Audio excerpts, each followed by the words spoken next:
मधुबन के बाबा, मधुबन के बाबा मुरली वाले, आपका क्या कहना, आपका क्या कहना। ओम शांति। 10 जनवरी 2023।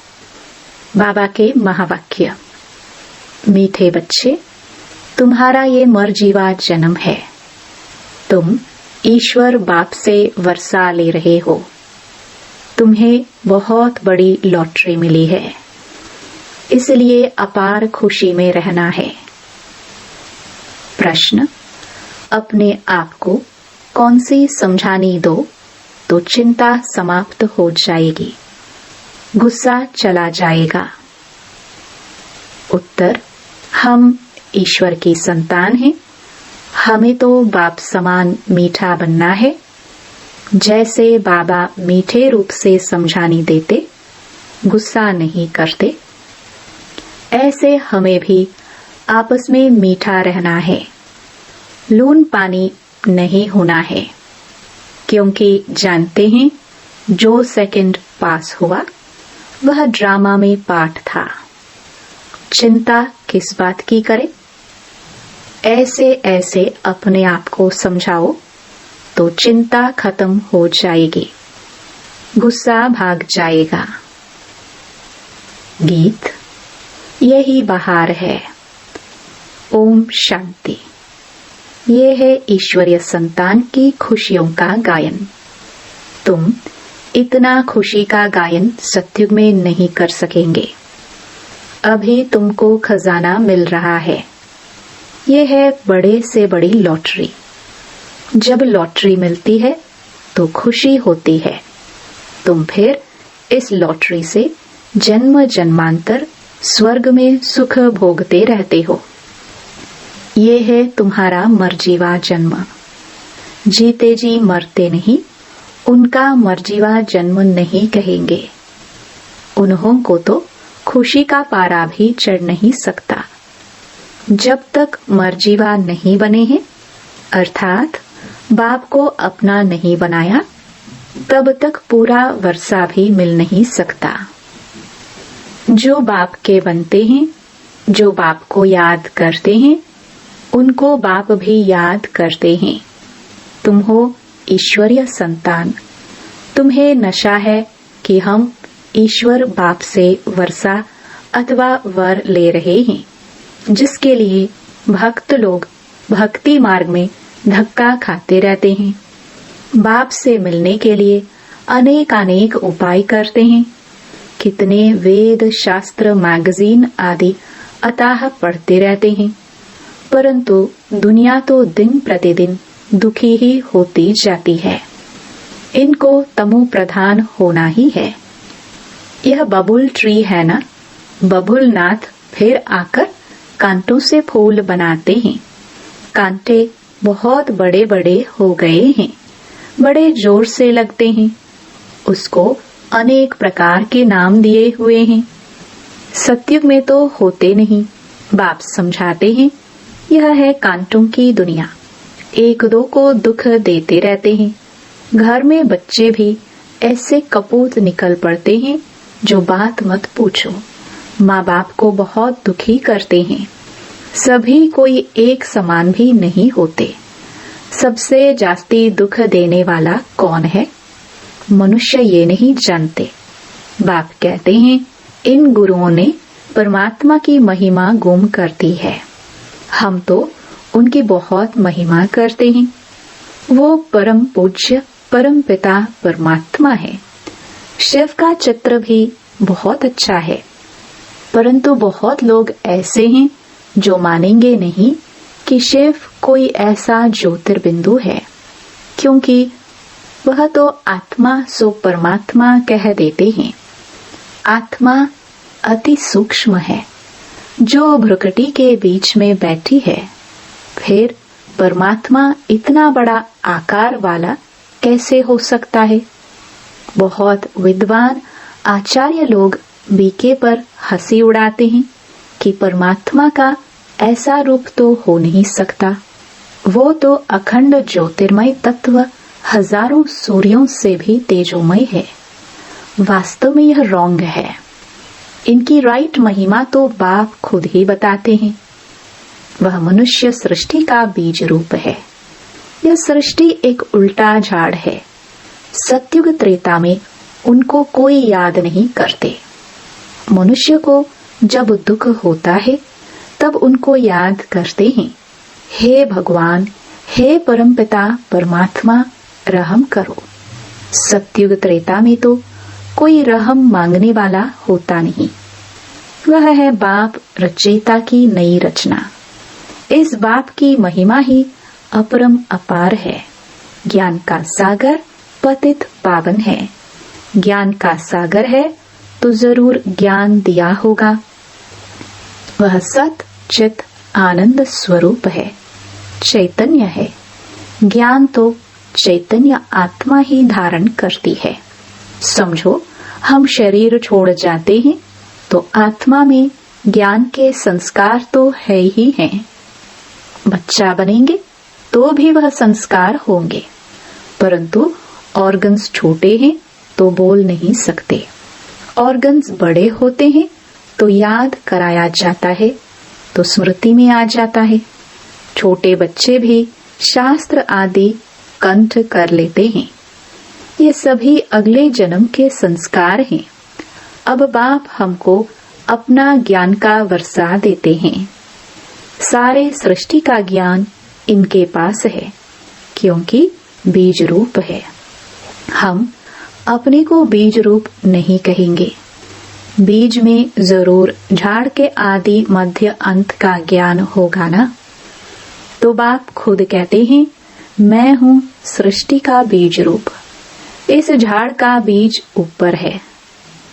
वह बाप सत चित आनंद स्वरूप ज्ञान का सागर है। सृष्टि के आदि मध्य अंत का ही उसमें ज्ञान होगा। नहीं तो क्या होगा? क्या शास्त्रों का ज्ञान होगा? वह तो बहुतों में है। परमात्मा की तो जरूर कोई नई बात होगी ना, जो कोई भी विद्वान आदि नहीं जानते। कोई से भी पूछो, इस सृष्टि रूपी झाड़ की उत्पत्ति, पालना, संहार कैसे होता है? इनकी आयु कितनी है? यह कैसे वृद्धि को पाता है? बिल्कुल कोई नहीं समझा सकता है। एक गीता ही है सर्वशास्त्रमयी शिरोमणि। बाकी तो सब हैं उनके बाल बच्चे। जबकि गीता पढ़ने से भी कुछ नहीं समझते, तो बाकी शास्त्र पढ़ने से फायदा ही क्या? वर्षा तो फिर भी गीता से मिलना है। अब बाप सारे ड्रामा का राज समझाते हैं। बाप पत्थर बुद्धि से पारस बुद्धि बनाए पारसनाथ बनाते हैं। अब तो सब पत्थर बुद्धि पत्थरनाथ हैं, परंतु वह अपने को बड़े बड़े टाइटल देकर अपने को पारस बुद्धि समझ बैठे हैं। बाप समझाते हैं, मेरी महिमा सबसे न्यारी है। मैं ज्ञान का सागर, आनंद का सागर, सुख का सागर हूँ। ऐसी महिमा तुम देवताओं की नहीं कर सकते। भक्त लोग देवताओं के आगे जाकर कहेंगे, आप सर्वगुण संपन्न हैं। बाप की तो एक ही महिमा है, वह भी हम जानते हैं। अभी हम मंदिर में जाएंगे तो बुद्धि में पूरा ज्ञान है कि इन्होंने तो पूरे 84 जन्म लिए होंगे। अभी अपने को कितनी खुशी है। आगे थोड़े ही यह ख्याल आता था। अभी समझते हैं हमको ऐसा बनना है। बुद्धि में बहुत परिवर्तन आ जाता है। बाप बच्चों को समझाते हैं, आपस में बहुत मीठे बनो, लून पानी मत बनो। बाबा कभी भी किससे गुस्सा करते हैं क्या? बड़े मीठे रूप से समझानी देते हैं। 1 सेकंड पास हुआ, कहेंगे यह भी ड्रामा में पार्ट था, इसकी चिंता क्या करनी है? ऐसे ऐसे अपने को समझाना है। तुम ईश्वरीय संतान कम थोड़े ही हो। यह तो समझ सकते हो कि ईश्वरीय संतान जरूर ईश्वर के पास रहते होंगे। ईश्वर निराकार है तो उसकी संतान भी निराकार हैं। वही संतान यहाँ चोला लेकर पाठ बजाती है। स्वर्ग में मनुष्य हैं, देवी देवता धर्म के। अगर सबका बैठ हिसाब निकाले तो कितना माथा मारना पड़े, परंतु समझ सकते हैं कि नंबरवार समय अनुसार थोड़े थोड़े जन्म मिलते होंगे। आगे तो समझते थे मनुष्य कुत्ता बिल्ली बनते हैं, अभी तो बुद्धि में रात दिन का फर्क आ गया है। यह सब है धारणा करने की बातें। नक्शल में समझाते हैं कि अब 84 जन्म का चक्र पूरा हुआ। अभी इस चीचे शरीर को छोड़ना है। यह सबका पुराना जड़जड़ीभूत तमो प्रधान शरीर है। इससे ममत्व मिटा देना है। पुराने शरीर को क्या याद करें? अब तो अपने नए शरीर को याद करेंगे जो मिलना है सतयुग में। वाया मुक्ति धाम होकर सतयुग में आएंगे। हम जीवन मुक्ति में जाते हैं और सब मुक्ति धाम में चले जाते हैं। इसको जय जयकार कहा जाता है। हाहाकार के बाद जय जयकार होना है। इतने सब मरेंगे, कोई तो निमित्त कारण बनेगा। नेचुरल कैलामिटीज होंगी। सिर्फ सागर ही थोड़े ही सभी खंडों को खलास करेगा। सब कुछ खलास तो होना ही है।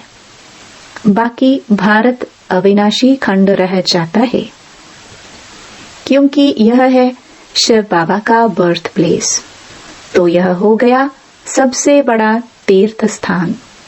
बाप सबकी सदगति करते हैं। यह कोई मनुष्य नहीं जानते हैं। उन्हों को न जानना ही ड्रामा में नोंद है।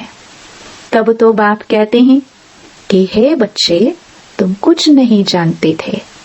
मैं ही तुमको रचता और रचना अथवा मनुष्य सृष्टि के आदि मध्य अंत का सारा भेद समझाता हूँ, जिसको ऋषि मुनि भी बेअंत बेअंत कहकर गए हैं। यह थोड़े ही समझते हैं कि सारी दुनिया के 5 विकार बड़े भारी दुश्मन हैं। जिस रावण को भारतवासी वर्ष वर्ष जलाते ही आते हैं, उसको जानते कोई नहीं, क्योंकि वह न जिस्मानी है न रूहानी है। विकारों का तो कोई रूप ही नहीं है।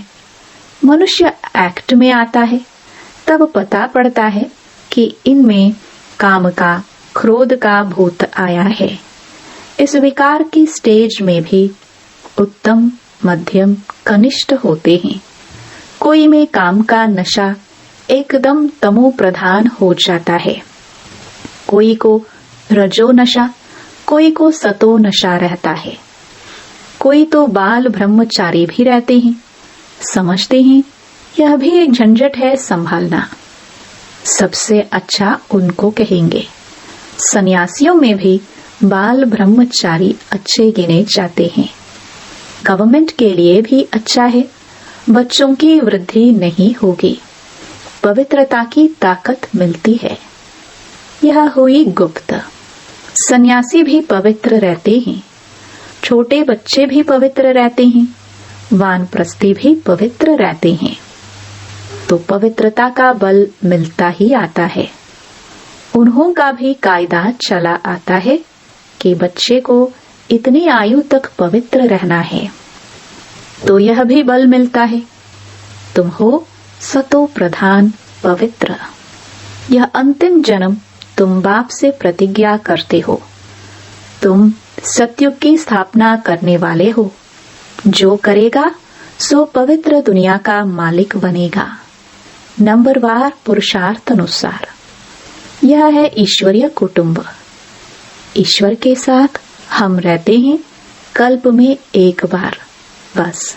फिर दैवी घराने में तो बहुत जन्म रहेंगे। यह एक जन्म ही दुर्लभ है। यह ईश्वरीय कुल है, उत्तम से उत्तम। ब्राह्मण कुल सबसे ऊंची चोटी है। नीच ते नीच कुल से हम ऊंच ब्राह्मण कुल के हो गए। शिव बाबा, जब ब्रह्मा को रचे तब तो ब्राह्मण रचे। कितनी खुशी रहती है जो बाबा की सर्विस में रहते हैं। हम ईश्वर की औलाद बने हैं और ईश्वर की श्रीमत पर चलते हैं। अपनी चलन से उनका नाम बाला करते हैं। बाबा कहते हैं, वह तो हैं आसुरी गुणों वाले, तुम दैवी गुणों वाले बन रहे हो। जब तुम संपूर्ण बन जाएंगे तो तुम्हारी चलन बहुत अच्छी हो जाएगी। बाबा कहेंगे, यह है दैवी गुणों वाले, नंबरवार पुरुषार्थ अनुसार। आसुरी गुण वाले भी नंबरवार हैं, बाल ब्रह्मचारी भी हैं। सन्यासी पवित्र रहते हैं, सो तो बहुत अच्छा है। बाकी वह किसकी सद्गति तो कर नहीं सकते। अगर कोई गुरु लोग सद्गति करने वाले होते तो साथ ले जाते, परंतु खुद ही छोड़कर चले जाते हैं। यहाँ ये बाप कहते हैं, मैं तुमको साथ ले जाऊंगा। मैं आया ही हूँ तुमको साथ ले जाने के लिए। वो तो ले नहीं जाते, खुद ही गृहस्थियों के पास जन्म लेते रहते हैं। संस्कारों के कारण फिर सन्यासियों के झुंड में चले जाते हैं। नाम रूप तो हर जन्म में बदलता रहता है। यह अभी तुम बच्चे जानते हो कि सतयुग में यहाँ के पुरुषार्थ अनुसार पद होगा। वहाँ यह मालूम नहीं होगा कि हमने ये पद कैसे पाया। ये तो अभी पता है। जिसने जैसे कल्प पहले पुरुषार्थ किया था वैसे ही अब करेंगे। बच्चों को साक्षात्कार भी कराया हुआ है कि वहाँ शादी आदि कैसे होते हैं। बड़े बड़े मैदान बगीचे आदि होंगे। अब तो भारत में ही करोड़ों की आबादी है। वहाँ तो कुछ लाख ही रहते हैं। वहाँ थोड़े इतनी मंजिलों वाले मकान होंगे। ये अभी हैं क्योंकि जगह नहीं है। वहाँ इतनी सर्दी नहीं होगी। वहाँ दुख की निशानी भी नहीं है। न बहुत गर्मी होती जो पहाड़ों पर जाना पड़े। नाम ही है स्वर्ग। इस समय मनुष्य कांटों के जंगल में पड़े हैं। जितना सुख की चाहना करते हैं उतना दुख बढ़ता ही जाता है। अब बहुत दुख होगा। लड़ाई होगी तो खून की नदियां बहेंगी। अच्छा, ये मुरली सब बच्चों के आगे सुनाई। सम्मुख सुनना नंबर 1, टेप से सुनना नंबर 2, मुरली से पढ़ना नंबर 3। सतो प्रधान सतो और रजो। तमो तो कहेंगे नहीं, टेप में हूबहू आती है। अच्छा, बाप दादा और मीठी माँ का सिखिलदे बच्चों को याद प्यार और गुड मॉर्निंग। रूहानी बाप की रूहानी बच्चों को नमस्ते। धारणा के लिए मुख्य सार। पहला, अपनी चलन व दैवी गुणों से बाप का नाम बाला करना है। आसुरी अवगुण निकाल देने हैं। दूसरा, इस पुराने जर्जरीभूत शरीर में ममत्व नहीं रखना है। नए सत्युगी शरीर को याद करना है। पवित्रता की गुप्त मदद करनी है। वरदान, रूहानियत की शक्ति द्वारा दूर रहने वाली आत्माओं को समीपता का अनुभव कराने वाले मास्टर सर्वशक्तिमान भव। जैसे साइंस के साधनों द्वारा दूर की हर वस्तु समीप अनुभव होती है, ऐसे दिव्य बुद्धि द्वारा दूर की वस्तु समीप अनुभव कर सकते हो। जैसे साथ रहने वाली आत्माओं को स्पष्ट देखते, बोलते, सहयोग देते और लेते हो, ऐसे रूहानियत की शक्ति द्वारा दूर रहने वाली आत्माओं को समीपता का अनुभव करा सकते हो। सिर्फ इसके लिए मास्टर सर्वशक्तिमान, संपन्न और संपूर्ण स्थिति में स्थित रहो और संकल्प शक्ति को स्वच्छ बनाओ। स्लोगन: अपने हर संकल्प, बोल और कर्म द्वारा औरों को प्रेरणा देने वाले ही प्रेरणा मूर्त हैं। ओम शांति। और अब यह एक बहुत अच्छी वीडियो भी जरूर देखें।